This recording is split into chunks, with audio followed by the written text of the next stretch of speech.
हाँ तो बच्चों, आज हम इस लेक्चर में स्टार्ट कर रहे हैं विद्युत द्विध्रुव। विद्युत द्विध्रुव एक मोस्ट इम्पॉर्टेंट हेडिंग है।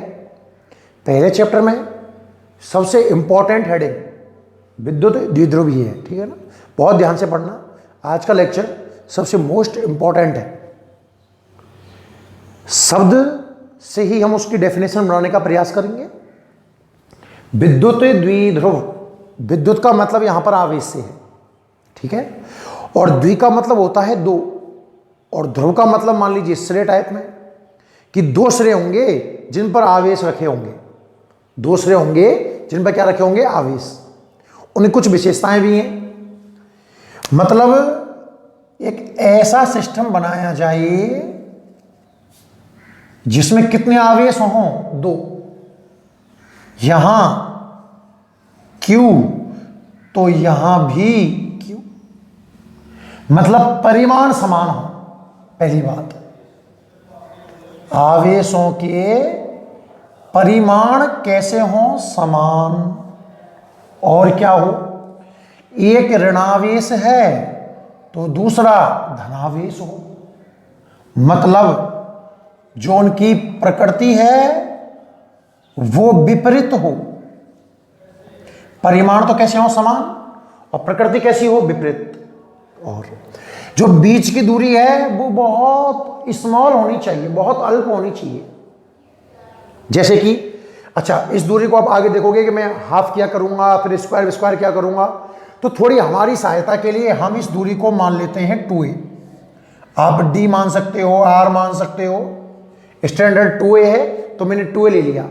मतलब इनके मध्य की दूरी, अच्छा दूरी कह दो या विस्थापन भी कह सकते हो, क्योंकि ये सदिश राशि है। मैं फिलहाल दूरी लिखता हूं, चलो। मध्य की दूरी अल्प। अगर ये सिस्टम बैठ जाए, दो आवेशों का एक समूह तैयार किया जाए जिनमें कौन कौन सी विशेषता हो कि आवेशों के परिमाण बराबर, प्रकृति विपरीत और मध्य की दूरी अल्प, तो उस सिस्टम को बोलते हैं विद्युत द्विध्रुव। अगर इसके एग्जाम्पल की बात करूं, विद्युत द्विध्रुव के अगर मैं एग्जाम्पल की बात करूं तो NaCl ले सकते हो आप, NaCl। क्योंकि जब NaCl को अगर आप तोड़ के देखोगे तो आपको कुछ ऐसा दिखेगा, Na+ और Cl-। ध्यान से देखो, आवेश परिमाण में बराबर है। कितना आवेश होता है पता है इसमें? आवेश होगा इसमें प्लस माइनस, इस पर प्लस है, माइनस है, 1.6 गुना 10⁻⁻19 कूलम। याद रखना, NaCl हो, HCl हो, एक ही बात है। तो आवेश परिमाण में समान है, याद रखना, ये क्वेश्चन में काम आएगा। NaCl HCl में कितना आवेश है, इलेक्ट्रॉन के आवेश के बराबर। प्रकृति विपरीत है, ध्यान से देखो, एक प्लस और एक माइनस है। और बीच की दूरी, NaCl का जो एक अणु होता है वो बहुत स्मॉल होता है, उसी में Na+ है, उसी में Cl- है, तो दूरी कैसी है, अल्प। तो इस सिस्टम को कहते हैं विद्युत द्विध्रुव। विद्युत द्विध्रुव की डेफिनेशन मैं लिखाऊंगा, अभी आप आराम से तसल्ली पूरा लेक्चर समझें, आज बहुत अच्छा लेक्चर है। तो विद्युत द्विध्रुव की डेफिनेशन है दो आवेशों का ऐसा समूह, सुन लीजिए, लिखना बाद में, दो आवेशों का ऐसा समूह जिनके परिमाण समान, किसी भी क्रम में बोल सकते हो, प्रकृति विपरीत और मध्य की दूरी अल्प हो, उसे कहते हैं विद्युत द्विध्रुव। दिमाग में याद रखने का बड़ा इजी तरीका है। विद्युत मतलब आवेश, द्विध्रुव दो सिरे, दो जगह आवेश रखे हुए हैं। NaCl एग्जाम्पल दिमाग में रखना। प्रकृति विपरीत, परिमाण समान, और बीच की दूरी या विस्थापन भी कह सकता हूं। इसे दूरी ना बोल करके विस्थापन भी काम में ले सकते हो। तो विद्युत द्विध्रुव की डेफिनेशन उम्मीद है आपको याद हो गई होगी, मोस्ट इंपोर्टेंट है। तो क्वेश्चन ऐसे बन सकता है कि विद्युत द्विध्रुव को परिभाषित कीजिए। तो डेफिनेशन है कि दो आवेशों का ऐसा समूह जिनके परिमाण समान हो, प्रकृति विपरीत हो और मध्य की दूरी अति अल्प हो, उसे कहते हैं विद्युत द्विध्रुव। इसका एग्जाम्पल है HCl या NaCl, और इन पर आवेश याद रखना इलेक्ट्रॉन के आवेश के बराबर होता है। एक तो इसमें ये हेडिंग है। दूसरी जो हेडिंग आती है वो आती है बच्चों विद्युत द्विध्रुव आघूर्ण, इलेक्ट्रिक डाइपोल मोमेंट। अब विद्युत द्विध्रुव आघूर्ण क्या है? जैसे कि हमारा ये मान लीजिए विद्युत द्विध्रुव है, तो विद्युत द्विध्रुव में दो आवेश दिख रहे हैं आपको, -q और +q। इनमें से किसी भी एक आवेश का तो परिमाण ले लीजिए, किसी भी एक आवेश का परिमाण। इसका परिमाण, चिन्ह की बात नहीं कर रहा हूं, परिमाण लोगे, इसका भी q है और इसका ही परिमाण कितना है q। तो एक तो मैंने लिया है विद्युत द्विध्रुव के किसी एक आवेश का परिमाण, और दोनों आवेशों के बीच की दूरी कितनी है 2a। इन दोनों का जो गुणनफल है वो है विद्युत द्विध्रुव आघूर्ण, यानी कि P। विद्युत द्विध्रुव आघूर्ण का जो प्रतीक है वो होता है P। परिभाषा समझ में आई? सूत्र अच्छे से याद कर लो, आपको बहुत ज्यादा काम देगा। P बराबर Q इंटू 2a, P बराबर Q इंटू 2a। यहां Q क्या है? विद्युत द्विध्रुव के किसी एक आवेश का परिमाण, दो आवेश है ना, उनमें से किसी भी एक आवेश का परिमाण, ठीक है, बात तो एक रहेगी। और 2a है दोनों आवेशों के मध्य की दूरी या विस्थापन, जो भी आप कहना चाहो, का गुणनफल विद्युत द्विध्रुव आघूर्ण कहलाता है। दो डेफिनेशन क्लियर है, दोनों मोस्ट इंपॉर्टेंट है, बार बार कह रहा हूं, अच्छे सुन लेना।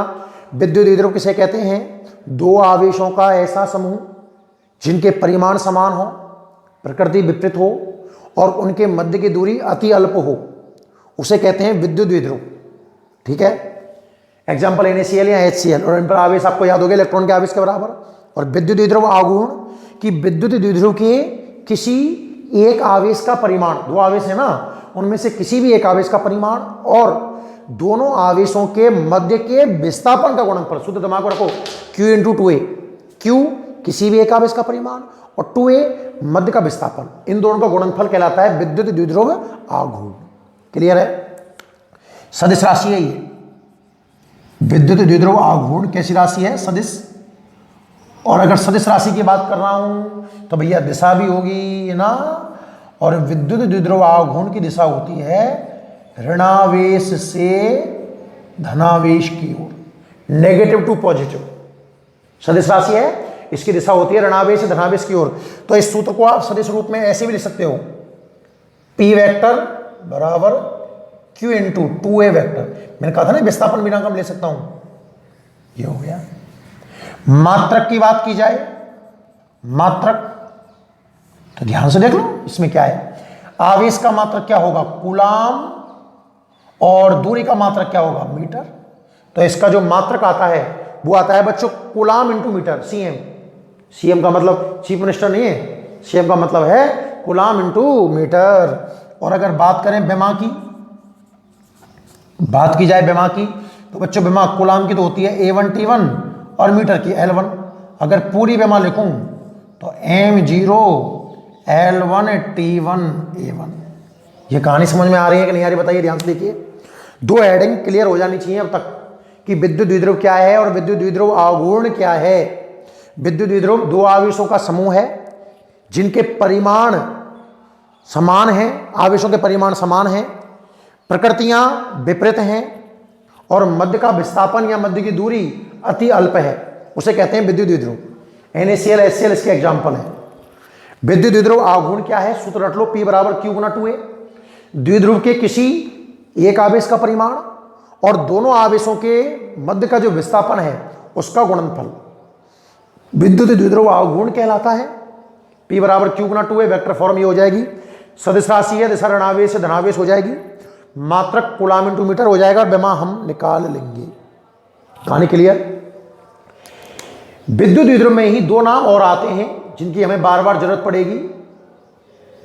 पहला है अक्ष और दूसरा है निरक्ष। एक्सल पॉइंट और इक्वेटोरियल पॉइंट कि विद्युत द्विध्रुव में अक्ष कहां है और निरक्ष कहां है, क्योंकि कुछ देर बाद हम हेडिंग पढ़ेंगे द्विध्रुव के कारण अक्ष पर विद्युत क्षेत्र और निरक्ष पर विद्युत क्षेत्र। तो द्विध्रुवी कहानी दिमाग में क्लियर है, पर अक्ष और निरक्ष कहां है इसमें? तो देखो अक्ष क्या है, क्या होता है इसमें? द्विध्रुव बनाओ पहले तो, ये लो, यहां -Q और यहां +Q।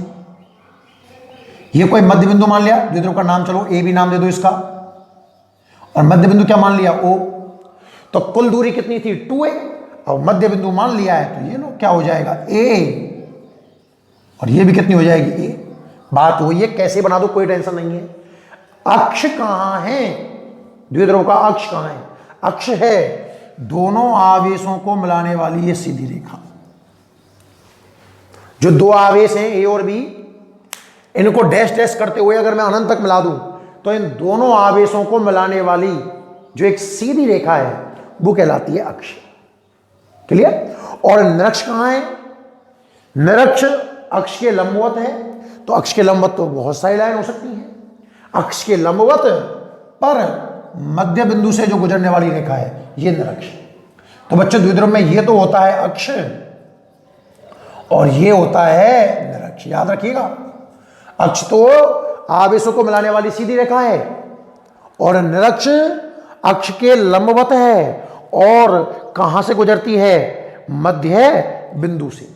क्लियर है कहानी यहां तक। चलो हेडिंग लगाइए जल्दी फटाफट, इसको लिख लें, नोट करें जल्दी से। हेडिंग लिखा विद्युत द्विध्रुव, विद्युत द्विध्रुव, इलेक्ट्रिक डाइपोल। विद्युत द्विध्रुव में लिखिए दो आवेशों का, विद्युत द्विध्रुव में लिखिएगा भैया दो आवेशों का ऐसा समूह, दो आवेशों का ऐसा समूह जिनके परिमाण समान, दो आवेशों का ऐसा समूह जिनके परिमाण समान, कौमा प्रकृति विपरीत, दो आवेशों का ऐसा समूह जिनके परिमाण समान, कौमा प्रकृति विपरीत तथा मध्य का विस्थापन अति अल्प हो। दो आवेशों का ऐसा समूह जिनके परिमाण समान, कौमा प्रकृति विपरीत तथा मध्य का विस्थापन अति अल्प हो विद्युत द्विध्रुव कहलाता है। दो आवेशों का ऐसा समूह जिनके परिमाण समान, कौमा प्रकृति विपरीत तथा मध्य का विस्थापन अति अल्प हो विद्युत द्विध्रुव कहलाता है, विद्युत द्विध्रुव कहलाता है। ये वाला डायग्राम बनाइए, ऊपर वाला, केवल ऊपर वाला डायग्राम बनाइए।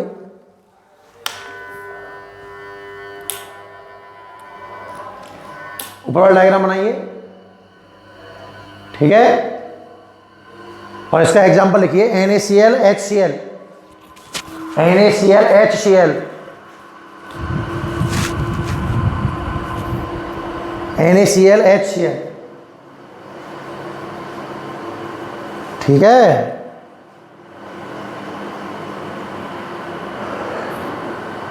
नेक्स्ट जो हेडिंग है वो लिखा विद्युत द्विध्रुव आघूर्ण, विद्युत द्विध्रुव आघूर्ण, विद्युत द्विध्रुव आघूर्ण, ब्रैकेट में पी लिख देना, पी, विद्युत द्विध्रुव आघूर्ण लिखिएगा। इसमें लिखो आगे विद्युत द्विध्रुव के किसी एक आवेश का परिमाण, विद्युत द्विध्रुव के किसी एक आवेश का परिमाण,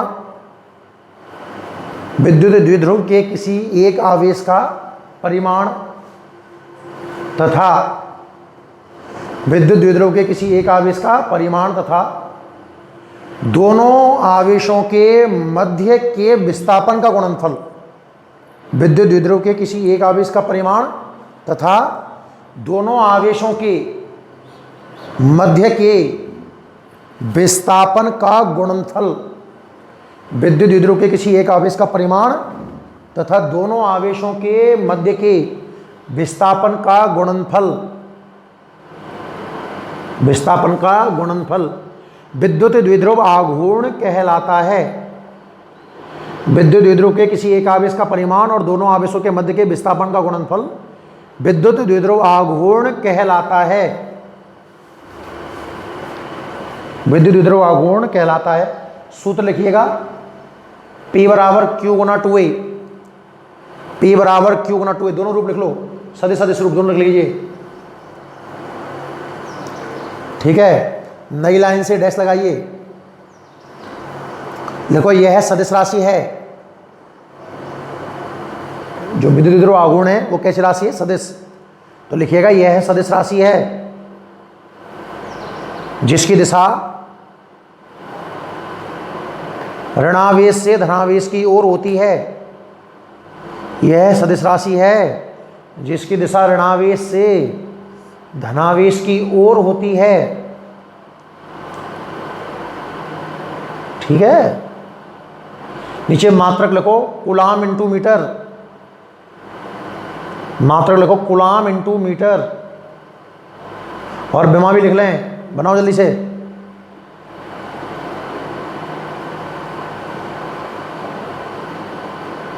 क्लियर है यहां तक?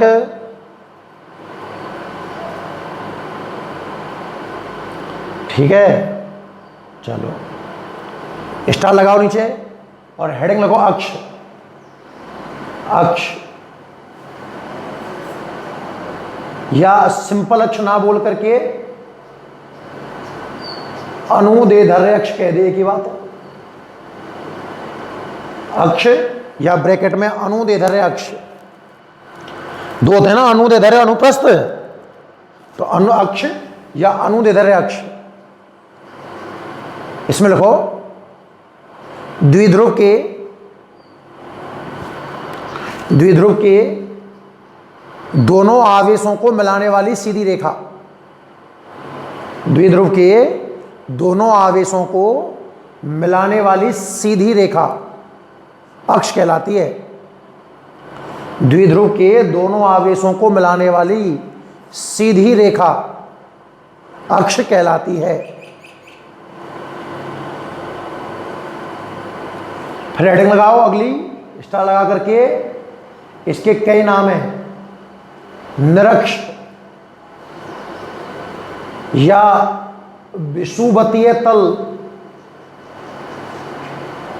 निरक्ष या विषुवतीय तल या अनुप्रस्थ अक्ष, ये एक ही नाम है सब भाई। निरक्ष, विषुवतीय तल या अनुप्रस्थ अक्ष।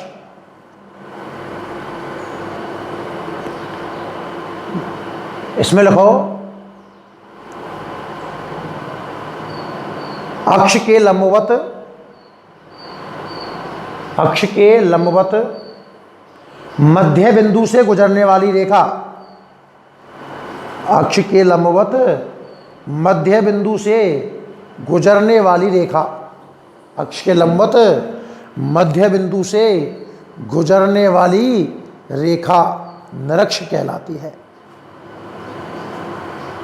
ठीक है, हाँ तो बच्चों अब हमारी जो नई हेडिंग है द मोस्ट इंपॉर्टेंट, वो है विद्युत द्विध्रुव के कारण इसके अक्ष पर, मतलब हम द्विध्रुव लेंगे और द्विध्रुव के अक्ष पर विद्युत क्षेत्र की तीव्रता हमें ज्ञात करनी है। एक द्विध्रुव की वजह से पहले अक्ष पर ज्ञात करेंगे और अगली हेडिंग में निरक्ष पर ज्ञात करेंगे, है ना। तो हमें विद्युत द्विध्रुव के कारण अक्ष पर विद्युत क्षेत्र की तीव्रता ज्ञात करनी है। चलो स्टार्ट करते हैं। सबसे पहले जैसी हेडिंग बोले उसी तरीके से आगे बढ़ना है। सबसे पहले हमें क्या लेना है? एक विद्युत द्विध्रुव। क्या लेना है? विद्युत द्विध्रुव। तो एक सुंदर सा द्विध्रुव लीजिए, ये लो भैया द्विध्रुव बन गया। यहां ए नाम दे दो, यहां बी नाम दे दो और मध्य बिंदु को मान लीजिए ओ। क्लियर है? यहां माइनस क्यू आवेश और यहां प्लस क्यू आवेश। मैंने कहा था ना द्विध्रुव में दो आवेशों का समूह है, बिल्कुल परिमाण बराबर है। प्रकृति कैसी? प्लस यहां रख दो, माइनस रख दो, कोई टेंशन नहीं है। मैंने क्यों रखा है? क्योंकि मैंने आपको थोड़ी देर पहले कहा था कि विद्युत द्विध्रुव आघूर्ण की दिशा ऋणावेश से धनावेश की ओर है। तो मैं लेफ्ट टू राइट लेना चाहता हूं, इसलिए मैंने माइनस उधर लिया है। टोटल दूरी कितनी है? 2a। अब चूंकि मध्य बिंदु मान चुके हो आप, तो भैया देखो इस दूरी को लिख दो a और इस दूरी को लिख दो a। ठीक है ना, तो विद्युत द्विध्रुव ये हो गया। अच्छा जी, अब हमें इसके कारण द्विध्रुव में कोई दिक्कत हो तो आप देख लेना अभी तक है ना भाई, अक्ष पर विद्युत क्षेत्र निकालना है। अब तो अक्ष इधर भी बढ़ सकता हूं और इधर भी कर सकता हूं, लेकिन हमें इस साइड में रखना थोड़ा ठीक लगता है, तो हमने इसका अक्ष बढ़ा दिया। ये लो भैया, ये बन गया इसका अक्ष। अब दूरी कहां से लें? ए से लेंगे तो बी बुरा मान जाएगा और बी से लेंगे तो ए बुरा मान जाएगा। तो भैया दूरी मध्य बिंदु से लो। हमें ये मध्य बिंदु है और यहां से कोई दूरी ले ली, सपोज आर। कितनी दूरी? आर। मध्य बिंदु ओ से आर दूरी पर हमने कोई कहीं भी कोई बिंदु ले लिया पी, ये लो, और इस बिंदु पी पर मुझे विद्युत क्षेत्र का मान ज्ञात करना है। भैया हेडिंग को बहुत डीपली देखना, बहुत अच्छे समझना, मोस्ट इंपॉर्टेंट है, एक बार में समझ में आना चाहिए। विद्युत द्विध्रुव के कारण अक्ष पर क्या निकालना है? विद्युत क्षेत्र। तो सबसे पहले मैंने क्या माना? विद्युत द्विध्रुव। क्या माना? विद्युत द्विध्रुव। विद्युत द्विध्रुव बना लिया एक सुंदर सा, ए बी नाम दिया, माइनस क्यू रखा, प्लस क्यू रखा, मध्य बिंदु ओ ए ए, ये द्विध्रुव बन गया। द्विध्रुव क्लियर हो गया होगा। अगर मुझे विद्युत क्षेत्र निरक्ष पे चाहिए होता तो भैया मैं इधर बढ़ता, अक्ष पर चाहिए तो मैं इधर बढ़ गया। दूरी हमेशा मध्य बिंदु से लूंगा। मध्य बिंदु से कोई दूरी मान ली मैंने आर, और आर दूरी पर मैंने कोई बिंदु पी लिख लिया, और इस बिंदु पी पर मुझे विद्युत क्षेत्र ज्ञात करना है।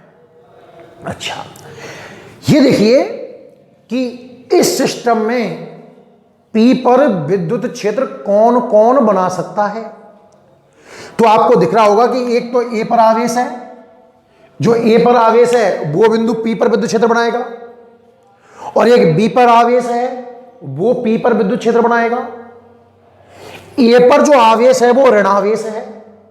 तो विद्युत क्षेत्र की दिशा देखने का सबसे आसान तरीका है, अगर आवेश धनावेश है तो आप धक्का दे दो क्योंकि प्रतिकर्षण की वजह से, और ऋणावेश है तो पकड़ के खींच लो आकर्षण की वजह से।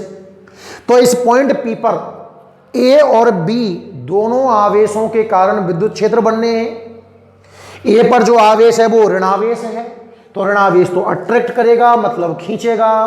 तो आप ए पर खड़े होकर पी को खींच के देखो किस दिशा में आ रहा है, इस दिशा में आ रहा है। मतलब पी पर ए की वजह से जो विद्युत क्षेत्र है ई ए वो इस दिशा में है, हाँ या ना। बी पर कैसा आवेश है? प्लस, और प्लस पे धक्का मार के देख लो। तो भैया पी पे जो ई बी की दिशा है वो इधर है। कुछ कहानी समझ में आ रही है कि नहीं आ रही? हमने एक द्विध्रुव माना, अक्ष लिया, वहां एक पॉइंट डिसाइड कर लिया, उस पॉइंट पर कितने विद्युत क्षेत्र बनने हैं वो मैंने देखा है, जितने आवेश होंगे वो उतने क्षेत्र बनेंगे, ए की वजह से और बी की वजह से। परिमाण की अगर मैं बात करूं कि ए पर स्थित कैसा आवेश है? ए पर माइनस क्यू आवेश के कारण पी पर विद्युत क्षेत्र, जिसको मैं रिप्रेजेंट करूंगा ई ए से। अब बिंदु आवेश है एक तरीके से, और बिंदु आवेश की वजह सूत्र होता है के क्यू बटे आर स्क्वायर। ए के कारण देखना है और पी पे देखना है। इस सिस्टम को देख रहा हूं मैं, ध्यान से देखना। तो के है ये, आप चाहो तो बड़ा दिखाने के लिए 1/4πε0 काम में ले सकते हो, जैसी आपकी इच्छा। क्यू परिमाण लेना है, के क्यू बटे, अच्छा सदिश राशियों में ध्यान रखना, जितनी भी सदिश राशियां होंगी उनमें आवेश का केवल परिमाण लेना है, क्योंकि वहां चलने दिशा बताने में काम आएगा। के क्यू बटे दूरी का स्क्वायर, और यहां से यहां तक की दूरी देखो, ये दूरी तो है आर और ये दूरी है ए, तो कुल मिलाकर दूरी हो गई आर प्लस ए का स्क्वायर। अगर वेक्टर फॉर्म लिखना चाहो आप इसकी, ध्यान से देखना, तो ऋणावेश से धनावेश की ओर आपका पी वेक्टर है,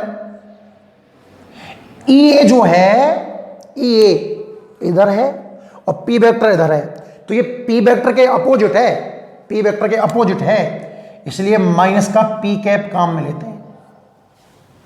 माइनस का पी कैप, कैप का मतलब इकाई सदिश, पी की दिशा में इकाई सदिश बन जाएगा पी कैप, तो पी कैप तो इधर है पर ये इधर है इसलिए माइनस का चिन्ह लगाया। इसी प्रकार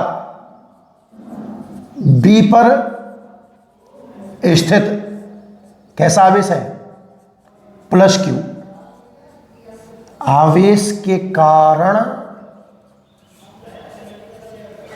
पी पर विद्युत क्षेत्र, भैया पी पर विद्युत क्षेत्र ए के कारण बन रहा था और बी के कारण बन रहा है, तो ए के कारण देख लिया दिशा सहित, और बी के कारण अगर देखना है तो ई बी वेक्टर बराबर के, आप चाहो तो के को 1/4 पाई एप्सिलॉन नॉट लिख सकते हो, छोटा करने के लिए मैं नहीं लिख रहा हूं, के क्यू बटे दूरी ये वाली देखनी है, ये टोटल आर है, ये ए है, तो ये कितनी बच जाएगी, आर माइनस ए का होल स्क्वायर, और ये प्लस बी कैप है।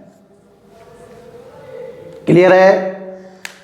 तो भैया पॉइंट पी पर दो विद्युत क्षेत्र बन गए, एक तो बन गया ई ए वेक्टर इस डायरेक्शन में और एक बन गया ई बी वेक्टर इस डायरेक्शन में।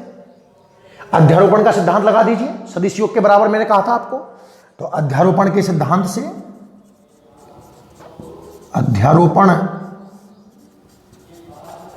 के सिद्धांत से जो परिणामी होगा, जो नेट विद्युत क्षेत्र होगा ई वेक्टर, वो E A vector plus E B vector, जो दोनों विद्युत क्षेत्र हैं उनके सदिश योग के बराबर होगा। भैया ए पर ए के कारण और बी के कारण दो विद्युत क्षेत्र बन रहे हैं, तो इन दोनों का सदिश योग करवा दीजिए, दोनों की वैल्यू जमा दीजिए, देखिए कितना निकल के आता है। ई वेक्टर बराबर ई ए वेक्टर है के क्यू बटा आर प्लस ए का होल स्क्वायर माइनस का P cap, plus E B vector है आपका के क्यू बटा आर माइनस ए का whole square plus P cap. Clear है कहानी? चलिए देखिए के क्यू तो कॉमन आ गया, पी कैप को पीछे कॉमन ले लीजिए, ये लो। अब ये स्टेप तो बचेगा, ध्यान से देखो, नेगेटिव है माइनस में, ये बचेगा प्लस में, तो मैं पहले प्लस वाला स्टेप लिख रहा हूं। के क्यू कॉमन आ गया, पी कैप कॉमन आ गया, तो यहां बचेगा 1/r माइनस ए का स्क्वायर, और यहां माइनस का चिन्ह बचेगा एक तो, और 1/r प्लस ए का होल स्क्वायर। के क्यू दोनों का लघुत्तम आ जाएगा r माइनस ए का square into are plus A का स्क्वायर।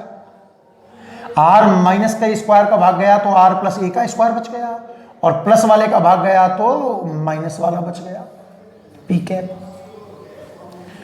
तो भैया देखो के क्यू तो है ही है, अब तो स्क्वायर खोल के सिंपल कैलकुलेशन है, फटाफट देखना, A R square plus A square plus 2r A, minus चिन्ह सहित खोल रहा हूं। वैसे तो आर माइनस ए का square R square plus A square minus 2r A होता, पर बाहर माइनस चिन्ह की वजह से माइनस का आर स्क्वायर माइनस का ए स्क्वायर प्लस 2r ए होगा। नीचे स्क्वायर भूल के देखो एक मिनट के लिए, R minus A R plus A मतलब R square minus A square का होल स्क्वायर। कुछ कुछ कट गया, आर स्क्वायर ने आर स्क्वायर को मारा, ए स्क्वायर ने ए स्क्वायर को मारा, जो बच गया वो लिख रहा हूं, ध्यान से देखना, के क्यू 2r ए 4r ए, एक बार तो लिख देते हैं फिर देखेंगे, 4r ए। और नीचे की कहानी जरा ध्यान से सुनिए, मैंने कहा था कि जो द्विध्रुव के आवेशों के जो बीच की दूरी है वो बहुत अल्प होती है, मतलब जो 2a है ना वो बहुत अल्प है। अब 2a अल्प है तो a और भी अल्प रहा होगा, मतलब जो a है, ध्यान से देखना इस पानी को, is less than with respect to r, a बहुत छोटा होगा r से। जैसे ऐसे मान लीजिए आप a की वैल्यू तो है 0.1 और r की वैल्यू मान लो कुछ 2 मीटर, अब स्क्वायर करोगे तो 0.1 का स्क्वायर तो 0.01 और 5 का स्क्वायर 25, तो गैप तो और ज्यादा बढ़ेगा ना, मतलब a square is much less than with respect to r square. ये भैया पहले बहुत करीब है r से, और a स्क्वायर और कर दिया तो डिफरेंस और ज्यादा बढ़ गया। ये डिफरेंस इतना हो गया कि आप a स्क्वायर को r स्क्वायर के सापेक्ष नगण्य मान सकते हो। आप ए स्क्वायर को आर स्क्वायर के सापेक्ष नगण्य मान सकते हो। तो भैया ए स्क्वायर की जगह पे 0 जमा के देख लो, तो आर स्क्वायर माइनस 0 मतलब आर स्क्वायर का स्क्वायर आर की पावर 4 दिखने वाला है। क्लियर है?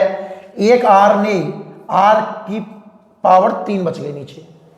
अब और बुद्धि का उपयोग करो, के तो अपना है ही है, क्यू अपना है ही है, मुझे पी देखना है और पी का सूत्र होता है क्यू गुना 2a, क्यू गुना 2a मतलब मुझे 2a चाहिए।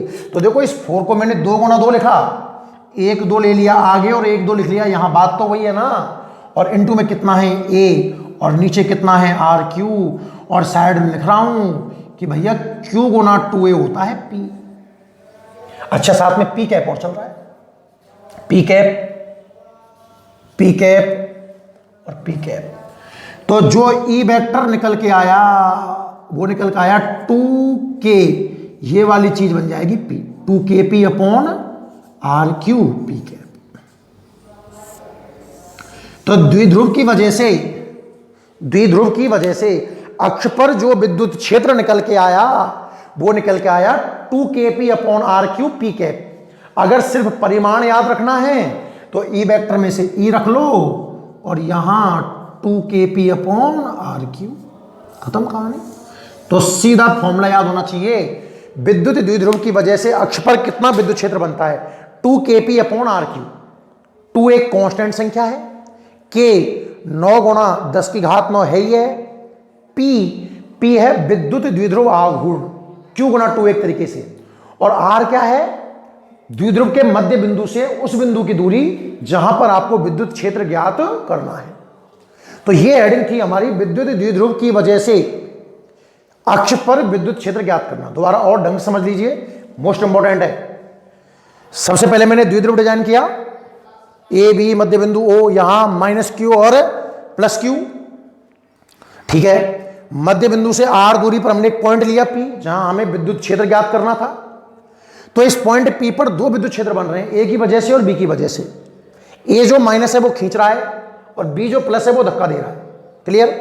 तो जो ए पर माइनस क्यू आवेश है उसने कितना बनाया, ये समझ में आ गया होगा आपको शायद। सिंपल के क्यू बटे आर स्क्वायर से बढ़ा रहा हूं भाई, के क्यू और दूरी ये थी, ये आर और ये आर प्लस ए, और चूंकि ये इधर है और पी वेक्टर उधर है, मतलब पी वेक्टर के अपोजिट है, इसलिए माइनस पी कैप आया।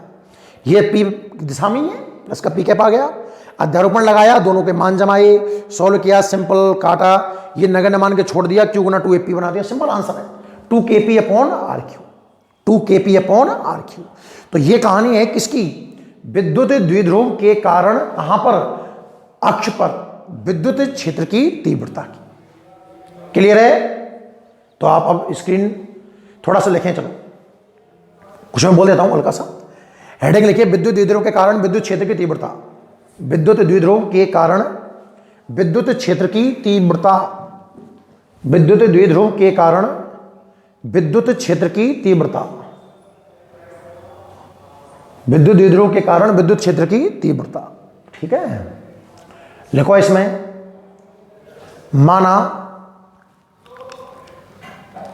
माना ए बी एक विद्युत द्विध्रुव है, माना ए बी विद्युत द्विध्रुव है, माना ए बी विद्युत द्विध्रुव है। हमें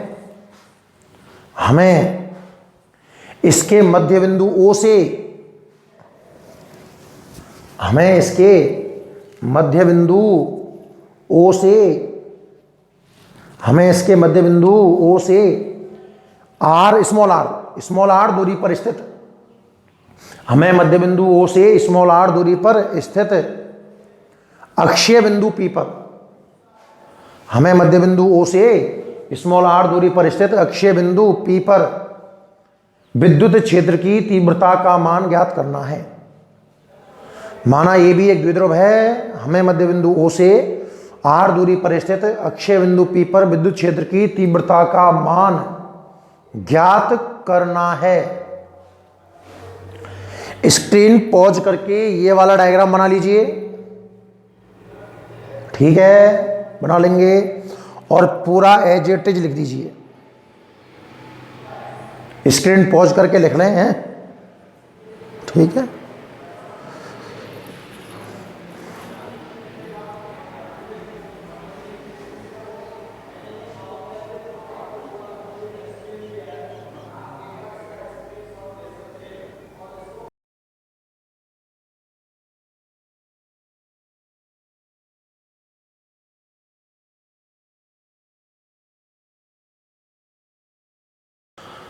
हाँ तो बच्चों, जो नेक्स्ट हेडिंग है वो है विद्युत द्विध्रुव के कारण निरक्ष पर विद्युत क्षेत्र की तीव्रता।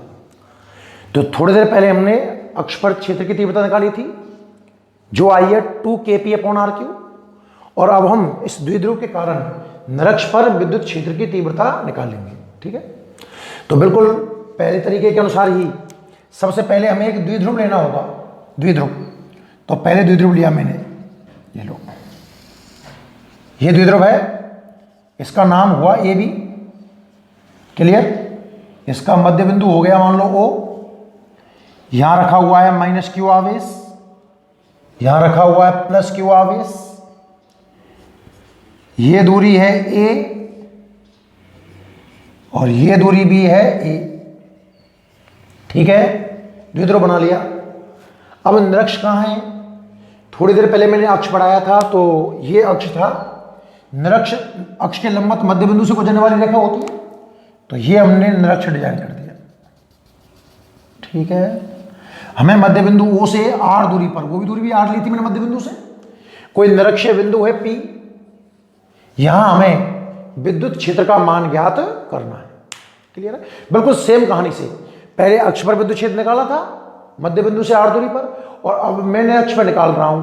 क्लियर है, यहां तक P पर कितने विद्युत क्षेत्र बनेंगे आप देखिए, A पर जो आवेश है वो विद्युत क्षेत्र बनाएगा, और B का जो आवेश है वो भी विद्युत क्षेत्र बनाएगा। A पर -q आवेश है, तो A वाला जो आवेश है, मैंने कहा था ना ऋणावेश तो खींचता है, तो अपनी ओर खींचेगा, मतलब विद्युत क्षेत्र इधर बनाएगा EA, और B पर कैसा आवेश है प्लस, तो ये धक्का देगा, ये लो, तो ये बन जाएगा EB। क्लियर है, दो विद्युत क्षेत्र बन गए EA और EB। अब मैं अगर परिमाण की बात करता हूं तो वही कहानी कि A पर स्थित -q आवेश के कारण P पर विद्युत क्षेत्र, विद्युत क्षेत्र EA नाम दे रहे हैं इसको, तो ये होगा KQ बटे दूरी का स्क्वायर। तो KQ और दूरी कितनी है? दूरी बात करूं मैं A से जो P की दूरी है, पेंसिल है सर, चल रहा है बात चल, कॉपी है, तो A से जो P की दूरी है पाइथागोरस प्रमेय से वो कर्ण है, तो कर्ण बराबर अंडर रूट में, ऐसा करो थोड़ी देर के लिए x मान लीजिए, चलो इसको, तो समानता से ये दूरी भी कितनी हो जाएगी x, तो KQ बटे दूरी का स्क्वायर मतलब x का स्क्वायर। कौन सी दिशा में है ये? PA दिशा में, PA दिशा में। इसी तरीके से B पर स्थित +q आवेश के कारण P पर विद्युत क्षेत्र EB, ये हो जाएगा KQ/x², BP दिशा में। ध्यान से देखिए, सबसे पहले आपने एक द्विध्रुव डिजाइन किया, ठीक है, उस द्विध्रुव के लिए आपने एक निरक्ष पर पॉइंट लिया P, सही है ना, फिर वहां दो विद्युत क्षेत्र बने, एक तो A के कारण और एक B के कारण, दोनों विद्युत क्षेत्र बना दिए। परिमाण ध्यान से देखो दोनों के बराबर हैं। अब बात करें परिणामी विद्युत क्षेत्र की, तो सोचिए, मैंने एक क्वेश्चन कराया था आपको लास्ट वीडियो में ऐसा, अगर EA और EB A की दिशा में होते तो जुड़ जाते, विपरीत दिशा में होते जैसे कि पहले वाले क्वेश्चन में थे, पहले वाले अक्ष वाले में थे, तो घट जाते या जो भी होता देखा जाता। फिलहाल ना तो ये A की दिशा में है और ना ये विपरीत दिशा में है, ये अलग अलग दिशाओं में है, तो ऐसी अवस्था में घटकों में वियोजन किया जाएगा, घटकों में वियोजन। तो घटक दो प्रकार के हो जाएंगे, एक तो क्षैतिज घटक और एक ऊर्ध्वाधर घटक।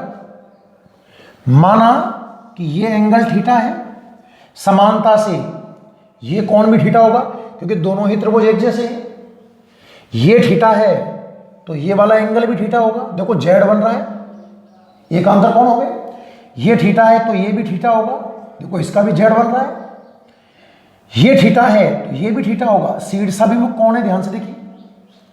अब अगर मैं ई को घटकों में तोड़ूं तो ई का एक घटक इधर आएगा और एक घटक इधर आएगा। ऊपर एंगल दिया हुआ है तो ऊपर तो आएगा ई ए कॉस थीटा और नीचे आएगा ई ए साइन थीटा। इसी प्रकार ई बी का नीचे घटक आएगा ई बी कॉस थीटा और ऊपर घटक आएगा ई बी साइन थीटा। ठीक है, मतलब जब इन तीव्रताओं को मैंने घटकों में तोड़ा, ई ए और ई बी को जब मैंने घटकों में तोड़ा, तो आप देखिए जो ऊर्ध्वाधर घटक हैं, ऊर्ध्वाधर घटक कौन कौन से हैं, नीचे तो लग रहा है ई ए साइन थीटा और ऊपर लग रहा है ई बी साइन थीटा। और ई ए और ई बी का परिमाण कैसा है, बराबर है। तो जितनी वैल्यू ऊपर है उतनी ही वैल्यू नीचे है, तो ऊर्ध्वाधर घटक तो कैसे हो गए, कैंसिल। और बात करूं क्षैतिज घटकों की तो कौन कौन से हैं, E A cos theta, E B cos theta एक ही दिशा में है तो ये जुड़ जाएंगे। मतलब अगर मैं परिणामी विद्युत क्षेत्र की बात करता हूं, परिणामी विद्युत क्षेत्र की बात करता हूं तो ये आएगा ई बराबर E A cos theta plus E B cos theta. तो जो परिणामी विद्युत क्षेत्र आना है ई, चूंकि ई और ई बी बराबर है तो किसी एक का 2 गुना कर दिया जाए और इसकी वैल्यू कितनी है, के Q upon x square into में कॉस थीटा। यहां तक बात समझ में आई। अब क्या करना है, ध्यान से देखो, इसमें 2 चीज हमने मानी है, एक तो एंगल थीटा और दूसरी दूरी एक्स। तो हमें थीटा को भी हटाना है और इस दूरी एक्स को भी हटाना है। सबसे पहले मैं कोण की बात करूं अगर, तो ये आपको समकोण त्रिभुज दिख रहा है एओपी या बीओपी, कोई सा भी एक ले लीजिए, इसमें कॉस लगाइए आप। समकोण त्रिभुज एओपी में अगर मैं बात करूं कॉस थीटा की, लाल बटे कक्का, तो कॉस थीटा होता है आधार बटे कर्ण। तो इसमें आधार तो है ए और कर्ण है एक्स, तो कॉस थीटा निकल के आएगा ए अपॉन एक्स। कॉस क्या निकल के आएगा, ए अपॉन एक्स। कॉस थीटा की वैल्यू अगर जमा दी जाए तो 2 के क्यू अपॉन एक्स स्क्वायर और ए अपॉन एक्स। आपको ध्यान से देखो क्यू इंटू 2a दिख चुका होगा, क्यू ए रहा, 2a रहा और ए रहा है ना। तो अब जो आपका ई बन के तैयार हुआ है वो हुआ है K P upon x Q, के P upon x Q. Clear. बात करें अगर एक्स की तो देखो एक्स एक कर्ण है इस समकोण त्रिभुज में, तो पाइथागोरस प्रमेय लगाइए आप। समकोण त्रिभुज एओपी में पाइथागोरस प्रमेय से, तो पाइथागोरस कहती है कर्ण का स्क्वायर बराबर आधार का स्क्वायर प्लस लंब का स्क्वायर।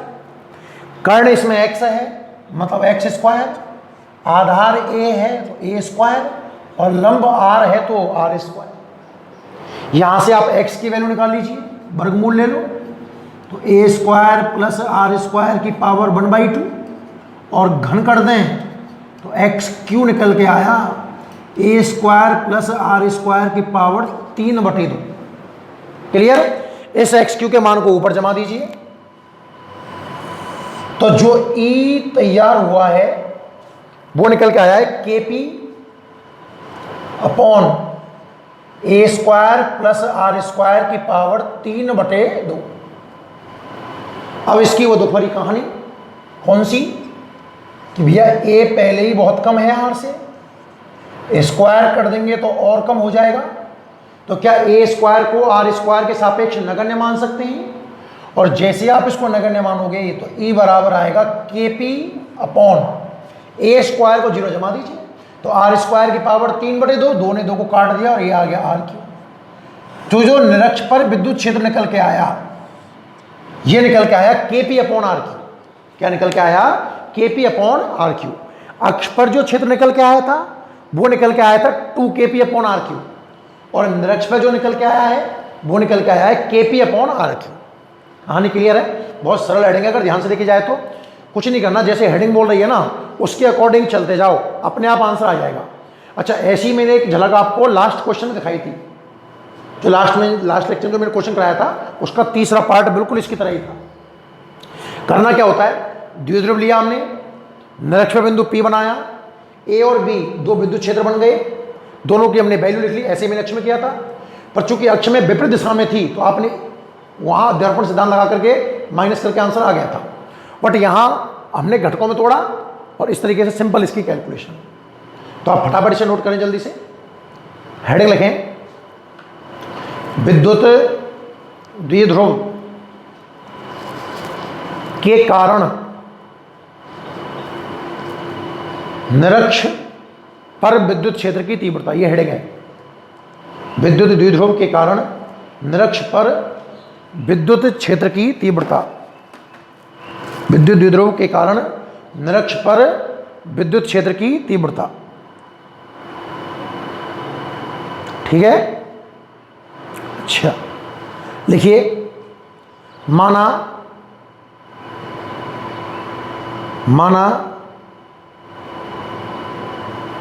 AB एक विद्युत द्विध्रुव है, माना AB एक विद्युत द्विध्रुव है, माना AB एक विद्युत द्विध्रुव है। हमें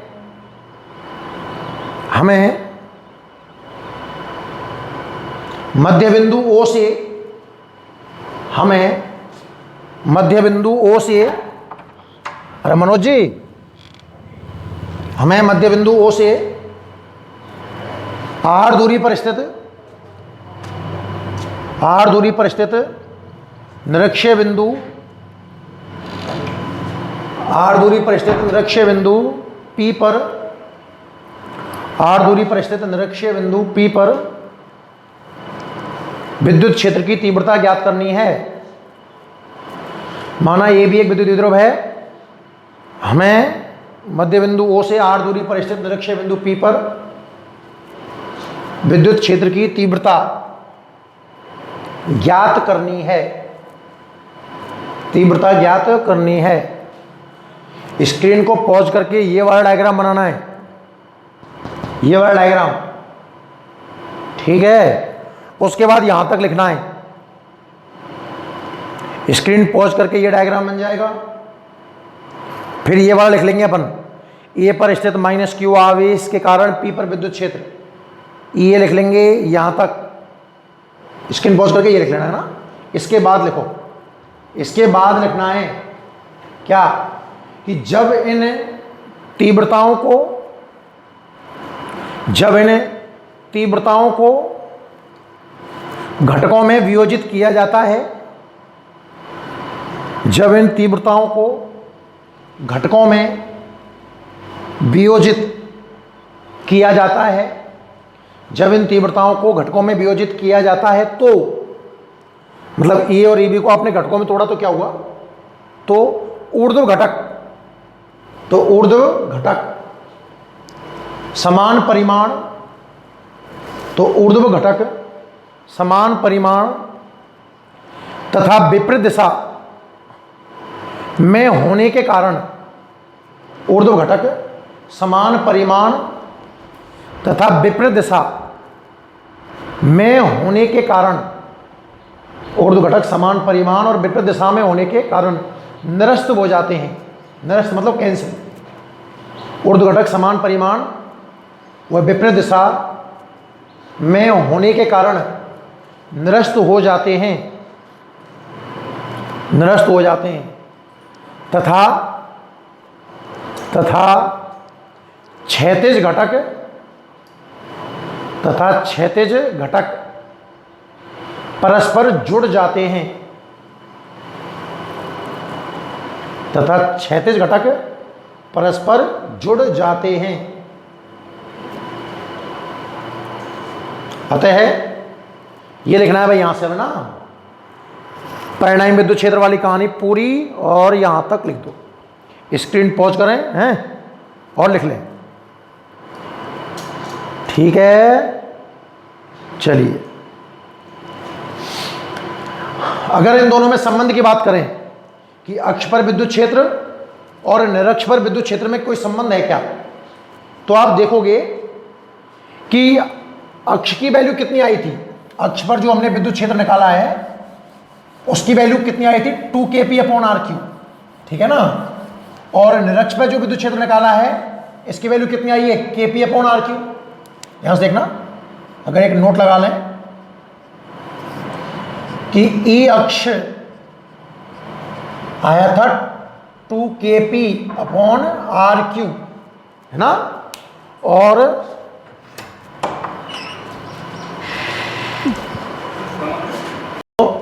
जो ई अक्ष है वो है 2 kp/r³ है ना, और जो ई निरक्ष है वो है kp/r³।